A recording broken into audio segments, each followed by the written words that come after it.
नमस्कार दोस्तों, स्वागत है आपका हमारे YouTube channel Pallavi coaching classes में। आप पढ़ रहे हैं मेरे साथ EMRS और CTET के लिए शिक्षण विधियाँ।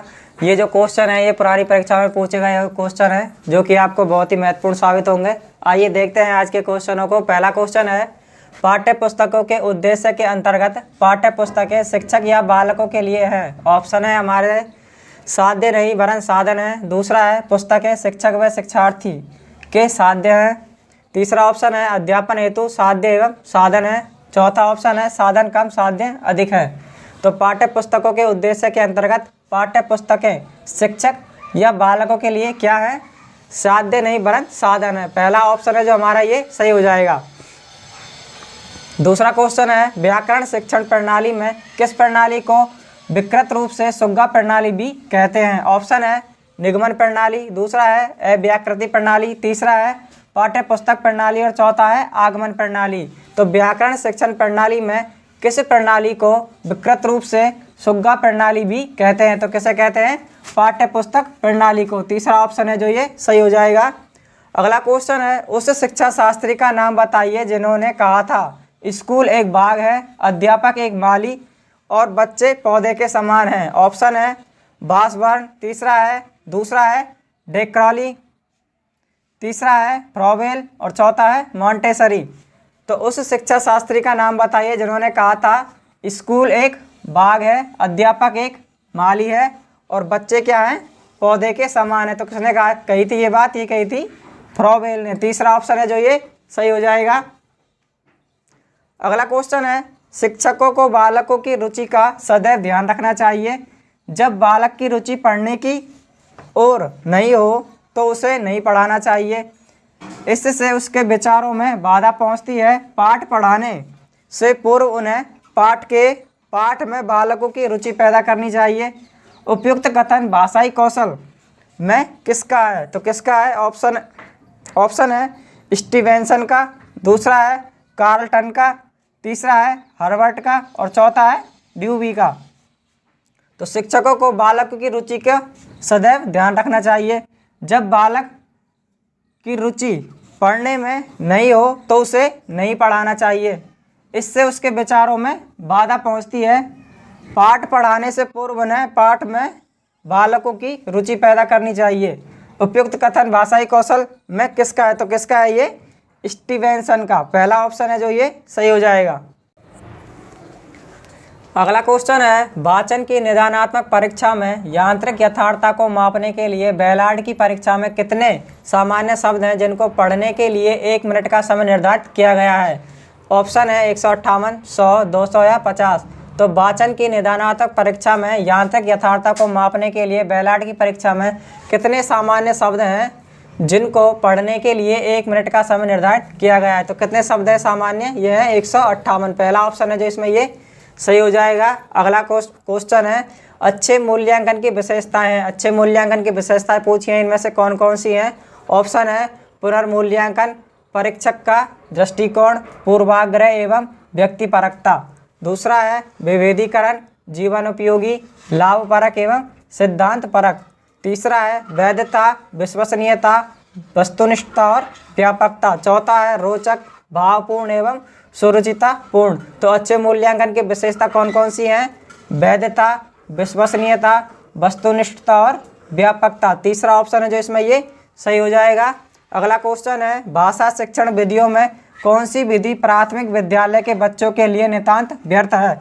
ऑप्शन है डाल्टन प्रणाली, दूसरा है प्रोजेक्ट प्रणाली, तीसरा है मॉन्टेसरी प्रणाली और चौथा है किंडरगार्टन पद्धति। तो भाषा शिक्षण विधियों में कौन सी विधि प्राथमिक विद्यालय के बच्चों के लिए नितांत व्यर्थ है? तो कौन सी है वो? प्रोजेक्ट प्रणाली। दूसरा ऑप्शन है जो इसमें ये सही हो जाएगा। अगला क्वेश्चन है, आजकल विद्यालयों में प्रयुक्त प्रोजेक्ट की व्यवस्था स्मार्ट कक्षा शिक्षण में सहायक है।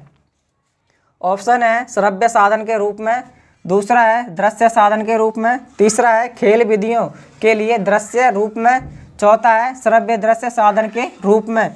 तो आजकल विद्यालयों में प्रयुक्त प्रोजेक्ट की व्यवस्था स्मार्ट कक्षा शिक्षण में सहायक है। तो श्रव्य दृश्य साधन के रूप में सहायक हैं। ये चौथा ऑप्शन है जो इसमें ये सही हो जाएगा। अगला क्वेश्चन है, लिखने की शिक्षण विधि में पेस्टालॉजी विधि है। ऑप्शन है वर्गों के छोटे छोटे खंड कर उन खंडों का योग करना। दूसरा है पहले पढ़ना फिर वर्णन लिखना। तीसरा है गत्ते आदि पर बने वर्गों पर उंगलियां घुमाना। चौथा है श्याम पट्ट पर वर्ण को देख देख कर लिखना। तो लिखने की शिक्षण विधि में पेस्टालॉजी विधि क्या है? वर्गों के छोटे छोटे खंड कर उन खंडों का योग करना, पहला ऑप्शन है जो इसमें ये सही हो जाएगा। अगला क्वेश्चन है, इस विधि में अध्यापक स्वयं ही नाटक का वाचन करता है, किंतु यह वाचन वस्तुतः वाचिक अभिनय होता है और पात्रों के अनुकूल भाषा में उतार चढ़ाव आता रहता है। उपयुक्त पंक्तियां नाटक शिक्षण की कौन सी प्रणाली के लिए कही गई हैं? ऑप्शन है व्याख्या प्रणाली, दूसरा है रंगमंच अभिनय प्रणाली, तीसरा है आदर्श नाट्य प्रणाली और चौथा है संयुक्त प्रणाली। तो उपयुक्त जो पंक्तियां हैं ये किस नाटक शिक्षण की प्रणाली के लिए कही गई हैं? तो ये कही गई हैं आदर्श नाट्य प्रणाली के लिए। तीसरा ऑप्शन है जो इसमें ये सही हो जाएगा। अगला क्वेश्चन है, कक्षा में बालक के पिछड़ने का कारण है। तो कक्षा में बालक के पिछड़ने का क्या कारण है? ऑप्शन है बालक का मेधावी होना, दूसरा है बालक का नटखट होना, तीसरा है बालक में हीन भाव होना, चौथा है बालक के प्रारब्ध के कारण। तो कक्षा में बालक के पिछड़ने का कारण क्या है? बालक के प्रारब्ध के कारण। चौथा ऑप्शन है जो इसमें ये सही हो जाएगा। अगला क्वेश्चन है, भाषा शिक्षण में संरचनात्मक उपागम का अर्थ है। ऑप्शन है बालकों को कविता पाठ करवाना, दूसरा है बालकों को श्रुतलेख लिखवाना, तीसरा है भाषा की मूल संरचना का शिक्षण करवाना, चौथा है भाषा के विकास में प्रौढ़ता लाना। तो भाषा शिक्षण में संरचनात्मक उपागम का अर्थ क्या है? भाषा की मूल संरचना का शिक्षण करवाना। तीसरा ऑप्शन है जो इसमें ये सही हो जाएगा। अगला क्वेश्चन है, शिक्षण विधियों में ज्ञानेंद्रियों की शिक्षा पर विशेष बल देने वाली पद्धति है। ऑप्शन है स्वाध्याय विधि, दूसरा है मॉन्टेसरी पद्धति, तीसरा है किंडरगार्टन पद्धति, चौथा है डाल्टन पद्धति। तो शिक्षण विधियों में ज्ञानेंद्रियों की शिक्षा पर विशेष बल देने वाली पद्धति कौन सी है? मॉन्टेसरी पद्धति। दूसरा ऑप्शन है जो इसमें ये सही हो जाएगा। अगला क्वेश्चन है, एक अच्छे मूल्यांकन की विशेषता नहीं है। तो एक अच्छे मूल्यांकन की विशेषता कौन सी नहीं है? वैधता, वस्तुनिष्ठता, आत्मनिष्ठता या व्यापकता। तो एक अच्छे मूल्यांकन की विशेषता कौन सी नहीं है इनमें से? आत्मनिष्ठता। तीसरा ऑप्शन है जो इसमें सही हो जाएगा। अगला क्वेश्चन है, मौन पाठन का लाभ है। तो मौन पाठन का लाभ पूछा है, इसमें क्या है? ऑप्शन है उच्चारण अभ्यास हेतु अवसर मिलता है, दूसरा है स्वाध्याय की प्रवृत्ति विकसित होती है, तीसरा है पठन की शुद्धता का संवर्धन होता है, चौथा है एकाग्रचित होकर ध्वनियों का शुद्ध उच्चारण करना। तो मौन पाठन का लाभ क्या है? स्वाध्याय की प्रवृत्ति विकसित होती है। मौन पाठन से क्या होता है? स्वाध्याय की प्रवृत्ति है जो ये विकसित होती है। अगला क्वेश्चन है, निम्नलिखित में से रचना शिक्षण का उद्देश्य नहीं है। तो रचना शिक्षण का उद्देश्य नहीं है, कौन सा नहीं है इनमें से? ऑप्शन है साहित्य सृजन की प्रेरणा देना, क्रमबद्धता बनाना, विविध भाषाओं का ज्ञान करना, व्याकरण सम्मत कार्य करना। तो रचना शिक्षण का उद्देश्य कौन सा नहीं है? व्याकरण सम्मत कार्य करना। चौथा ऑप्शन है जो इसमें ये सही हो जाएगा। अगला क्वेश्चन है, बुलेटिन बोर्ड है। तो बुलेटिन बोर्ड कौन सी सामग्री है ये पूछा इसमें। ऑप्शन है श्रव्य सामग्री, दूसरा है दृश्य सामग्री, तीसरा है आयामी सामग्री और चौथा है कोमल सामग्री। तो बुलेटिन बोर्ड कौन सी सामग्री है? ये दृश्य सामग्री है एक प्रकार की। दूसरा ऑप्शन है जो इसमें ये सही हो जाएगा। अगला क्वेश्चन है, सीसीई में व्यापकता का आशय निम्नांकित में से नहीं है। ऑप्शन है विषयों की व्यापकता, उपकरणों की व्यापकता, दायरे की व्यापकता, प्रश्नों की व्यापकता।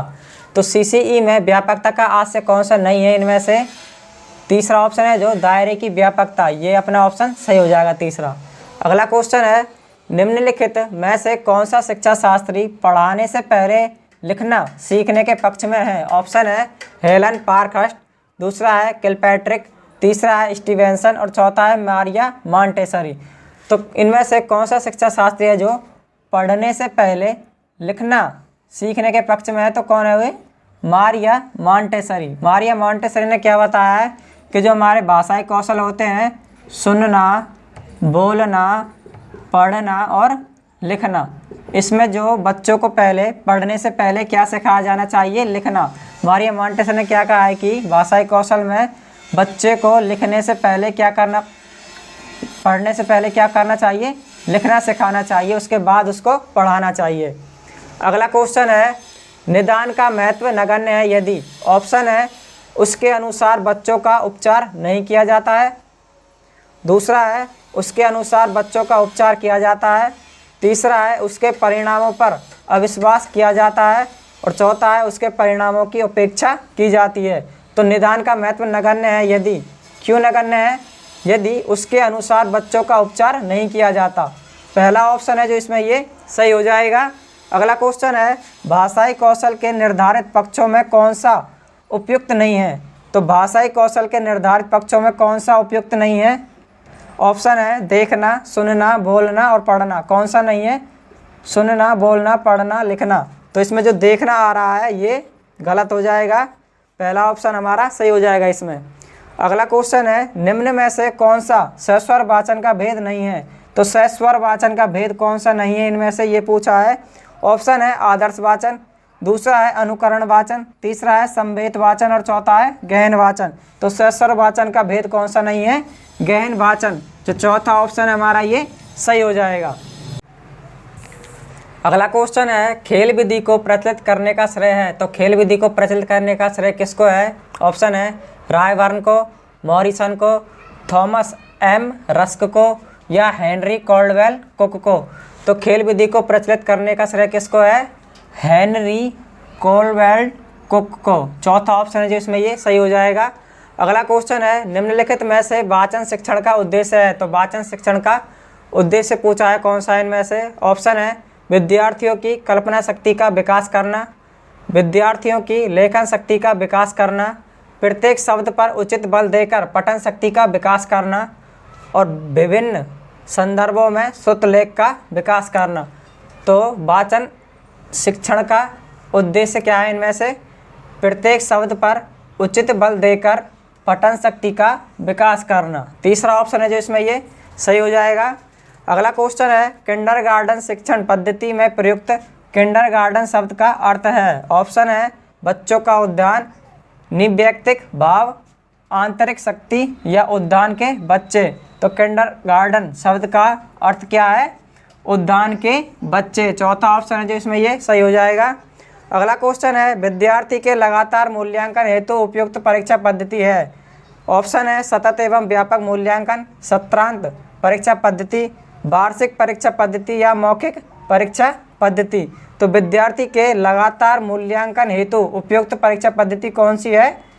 सतत एवं व्यापक मूल्यांकन। पहला ऑप्शन है जिसमें ये सही हो जाएगा। अगला क्वेश्चन है, पाठ्य पुस्तक का बाह्य गुण है। तो पाठ्य पुस्तक का बाह्य गुण कौन सा है? विषय वस्तु, भाषा, शैली या शीर्षक। तो पाठ्य पुस्तक का बाह्य गुण कौन सा है? शीर्षक। चौथा ऑप्शन है जो इसमें ये सही हो जाएगा। अगला क्वेश्चन है, मौखिक अभिव्यक्ति की दक्षता में सहायक है। ऑप्शन है प्रार्थना पत्र, वाद विवाद, निबंध और पत्र। तो मौखिक अभिव्यक्ति की दक्षता में कौन सहायक है? वाद विवाद। दूसरा ऑप्शन है जो ये सही हो जाएगा।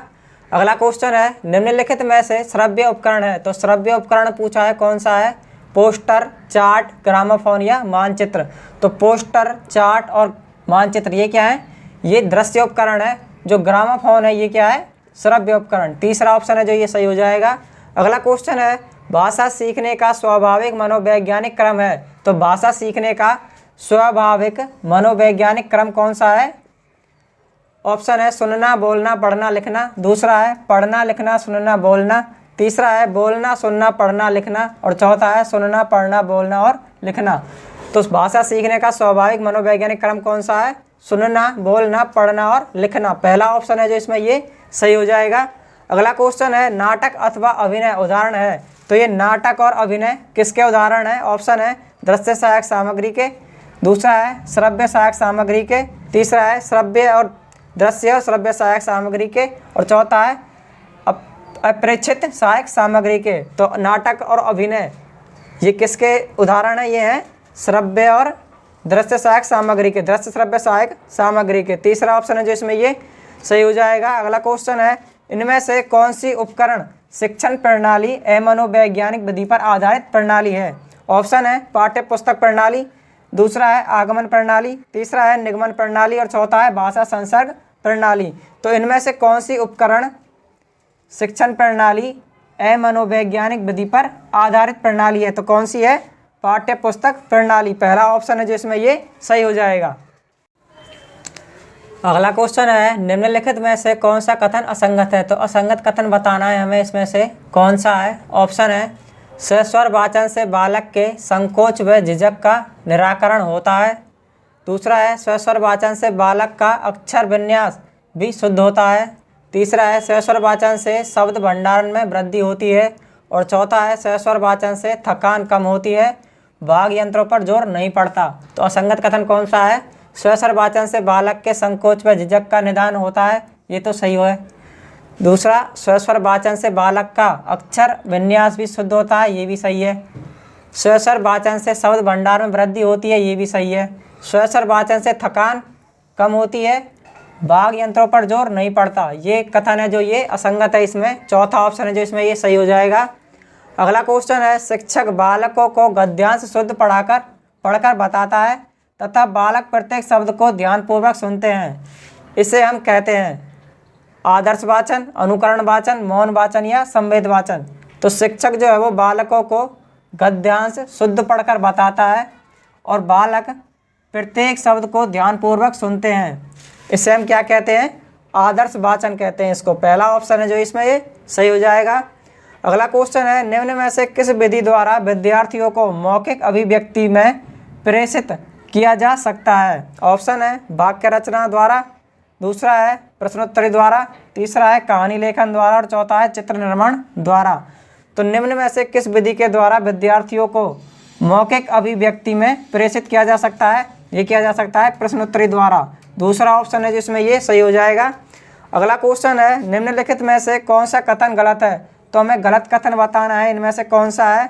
ऑप्शन है सूक्ष्म शिक्षण कृत्रिम परिवेश में शिक्षण का एक रूप है, दूसरा है सूक्ष्म शिक्षण अध्यापक की जटिलताओं को कम करता है, तीसरा है सूक्ष्म शिक्षण मनोविज्ञान के समग्रता के सिद्धांत पर आधारित है और चौथा है सूक्ष्म शिक्षण पृष्ठपोषण प्रदान करता है। तो इनमें से कौन सा कथन गलत है? जो सूक्ष्म शिक्षण मनोविज्ञान के समग्रता के सिद्धांत पर आधारित है, ये जो कथन है ये गलत है इसमें, तो तीसरा ऑप्शन है जो इसमें ये सही हो जाएगा। अगला क्वेश्चन है निम्न में से किस तत्व का दैनिक पाठ योजना में उपयोग नहीं है? तो निम्न में से किस तत्व का दैनिक पाठ योजना में उपयोग नहीं है पूछा है, कौन सा है? ऑप्शन है उद्देश्यों को परिभाषित करना, दूसरा है शिक्षण विधि व प्रविधियों का चयन, तीसरा है दत्त कार्यों का निर्धारण और चौथा है नीलपत्र का निर्माण। तो दैनिक पाठ योजना में जिसका उपयोग नहीं है वह कौन सा है? नीलपत्र का निर्माण, चौथा ऑप्शन है जो इसमें ये सही हो जाएगा। अगला क्वेश्चन है भाषा संसर्ग प्रणाली में विशेष महत्व दिया गया है। तो भाषा संसर्ग प्रणाली में विशेष महत्व किसे दिया गया है? ऑप्शन है सैद्धांतिक ज्ञान पर, व्यवहारिक ज्ञान पर, कवियों की जीवनी पर या नियमों पर।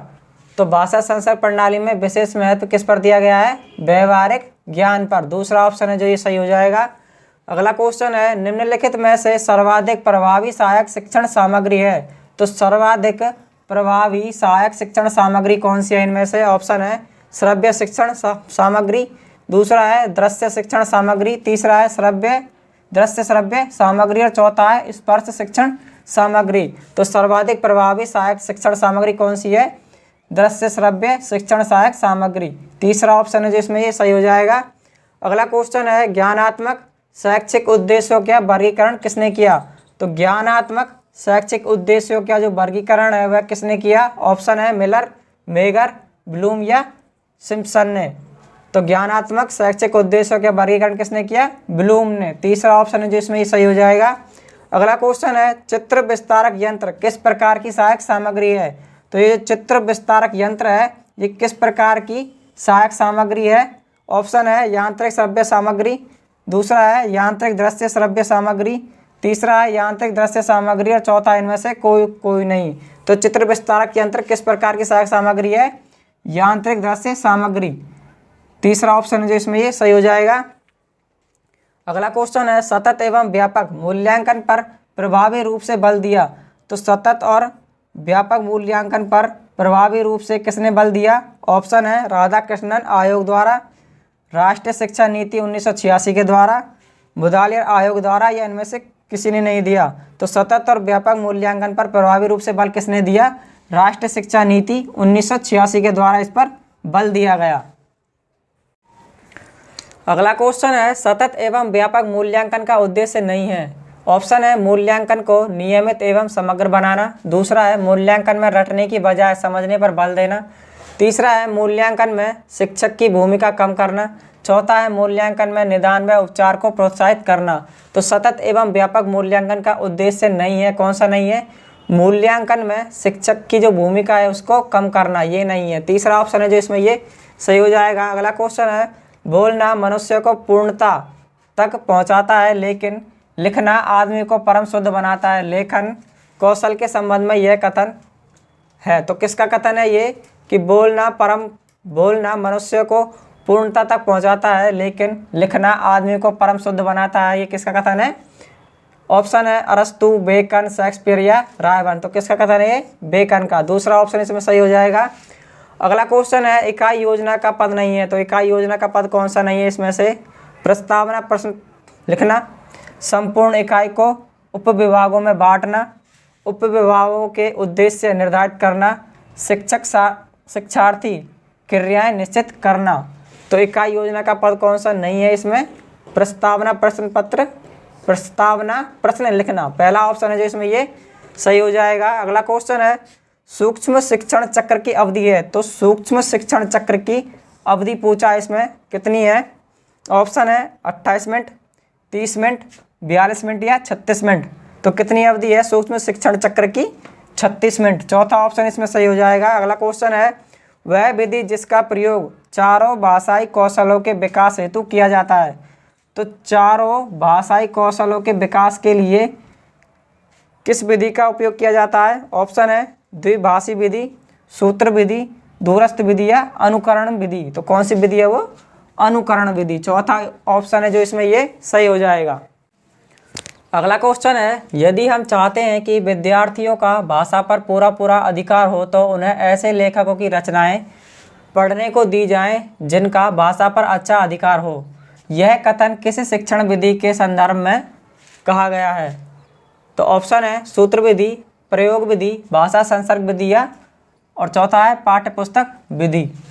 यदि हम चाहते हैं कि विद्यार्थियों का जो भाषा पर पूरा अधिकार हो तो उन्हें ऐसे लेखक की रचनाएं पढ़ने को दी जाएं जिनका भाषा पर अच्छा अधिकार हो।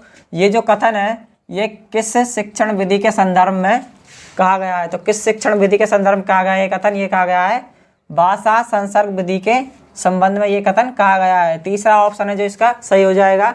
अगला क्वेश्चन है श्रुत लेखन विधि का उद्देश्य नहीं है। तो श्रुत लेखन विधि का उद्देश्य कौन सा नहीं है इसमें? ऑप्शन है लेखन गति का विकास, वाचन गति का विकास, एकाग्रचित्ता का विकास, शुद्ध व स्पष्ट लेखन का विकास। तो श्रुत लेख विधि का उद्देश्य कौन सा नहीं है? वाचन गति का विकास। दूसरा ऑप्शन है जो इसमें ये सही हो जाएगा।